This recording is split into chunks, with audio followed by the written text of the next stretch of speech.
Hello, everyone, and welcome back to Sikich Live on this beautiful Thursday. Well, at least in Chicago, Illinois, it's beautiful. I'm Mike DeGeeter coming to you from the Windy City, as I said, Chicago, Illinois, the best city in the entire world.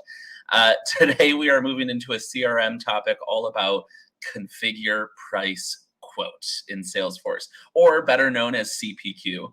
But before I bring out our guests today, yes, plural guests today, and dive into this topic, I want to make sure everyone knows don't be shy in Sikich Live. I know I say this every week. This is why we come to you each week live on our social media platforms. We want to be able to answer your questions right here, right now.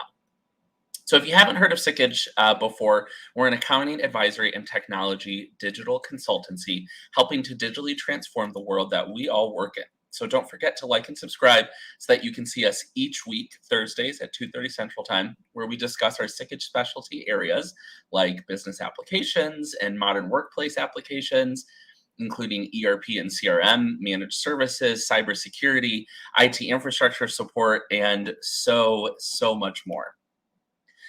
Now, excuse me, customer satisfaction is of top concern for companies around the world today. As the supply chain is strained and companies are looking for more workers, automation is key right now. CPQ, or Configure Price Quote, an automation tool within Salesforce, is essential for your company and should be simplified for your customers. To talk about this today, we have Salesforce consultants from Sikich, John Huguley, which I believe I got that pronounced almost right. Yep, you got it. Sweet. And James Damon. Welcome to Sikich Live. Thanks. Thank you. Yeah. Happy to be here. Thanks for being here. I gave a little synopsis of what we're talking about, but let's dive right into it, okay? James, I'm going to start with you. We're kicking off with the basics, right? Let's set the stage for those that might be unfamiliar with CPQ. Can you share with our viewers exactly what CPQ is? Yeah, Salesforce CPQ enables sales organizations to automate and optimize the creation of quotes and capture of orders. This will allow sales teams to have a standardized and streamlined quoting process that will help them sell, resell, and upsell more efficiently. And the typical investment to get into this cloud is between $25,000 and $150,000. Great. So, John, CPQ has a specialized purpose, right? Can you tell us who is really using this type of solution, or what type of client, what type of company is using this solution? Absolutely. Yeah, the companies that are using CPQ vary across a lot of different industries, from computer software and hardware to IT to professional services or financial services, manufacturing, and med device. Specifically, we worked with some tech companies that provide a wide array of solutions that include, physical products or hardware accompanied by support and service. So CPQ does a great job of making it easy for those reps to quote, products and services that will be delivered on a one-time or recurring or, a mix of both. Okay. So James, just like with personal health, there are warning signs that the health of your business could be in a bad spot. What are the key pain points that should signal to a business it's time to find a better way? Yeah, so you'll see a lack of visibility into a sales process, a manual quoting process that you could be pulling from different Excel workbooks that could be confusing and hard to upkeep, significant or high operating costs, redundant, error-prone proposal creation, so not having that nice, clean, consistent quote or invoice going out to an end user, and then a slow approval process is a big one as well. Trying to send approvals through email and making sure everyone crosses their T's and dots their I's can be hard. So having a slow approval process is definitely one of those signs. Sure. So it's definitely looking really inward at your company and finding out where those red flags are, where you might need this type of automation, right? Yep. And John, so what considerations should be really top of mind here? Right. So companies or an individual at a company, considering CPQ, things to think about to implement successfully are, number one, identifying the people involved, who will be working with it day to day, and then also identifying, the subject matter expert and who's going to be quoting, who might be affected, in accounting, and then basically, making sure that you're taking into account, their pain points in the current process, so that you can build a solution that benefits as many, people and business units as possible.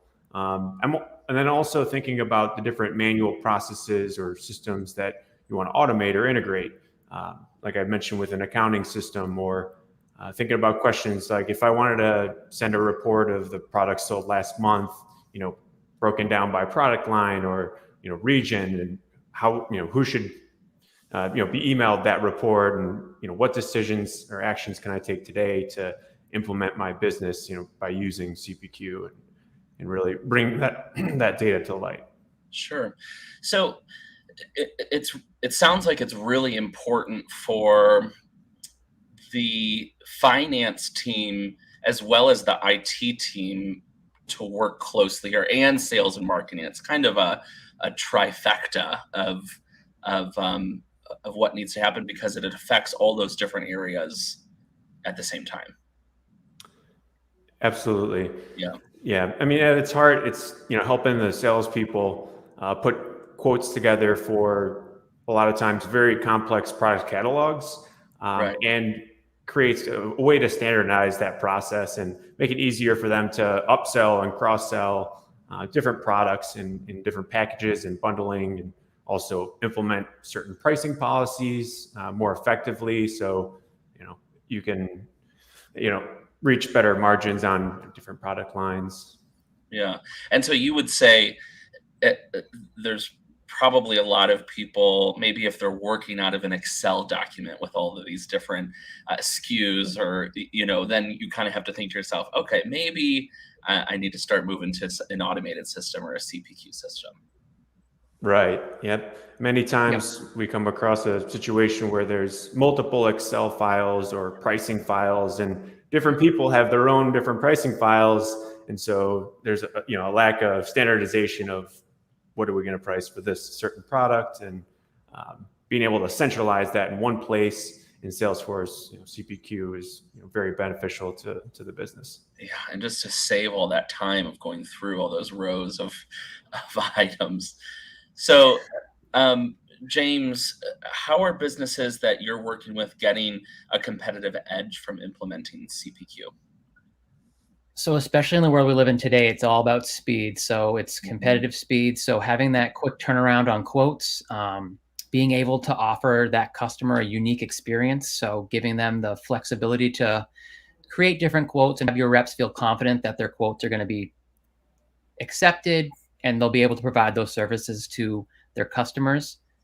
It allows you to better manage your product catalog. Having them in different Excel files that we just touched upon can be confusing and frustrating. So having that focalized point of data where you can just pull products from is a time saver there. It helps you manage with recurring revenue by automating the quote to cash process. Creating a standardization for pricing, discounts, and quotes.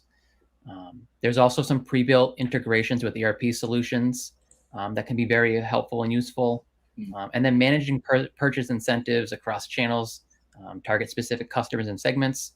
This really helps you with upselling and providing that extra point of service to your end users, which can be very valuable in keeping them around and trying to expand your business with them. Great. And John, where does Sikich add value here? Yeah, I'm proud to say, at Sikich, we've got a lot of professionals that specialize in lots of different software, and specifically within the Salesforce practice, and also in other software or hardware, with NetSuite or Microsoft Great Plains. With that wide variety of expertise, accompanied with our project management methodology and uncovering the business requirements in our discovery sessions, developing and communicating the solution design, and then also building out the functionality and testing it, we're able to deploy in a timely manner. So I think one of the big things, or the biggest value add that we have, is we focus on how the functionality is being built out technically, but we also are questioning or communicating with the client on why these certain processes are being implemented so that the client can achieve that maximum transformation that they're looking for when they hire us. Sure. Absolutely. Well, I know that if anybody watching has any questions about this, I'm sure that John and James would be open to reaching out directly on LinkedIn, as well as you can always visit sikich.com for more insights, article resources, and lots of great information on, especially on the entire Salesforce practice here at Sikich there. So John and James, I don't have any more questions for you. And appreciate you being here to talk a little bit more about CPQ, our Salesforce practice, and we hope you'll be able to come back to Sikich Live again. Thanks, Mike. Awesome. Thanks for having us. Be here. Thanks, absolutely.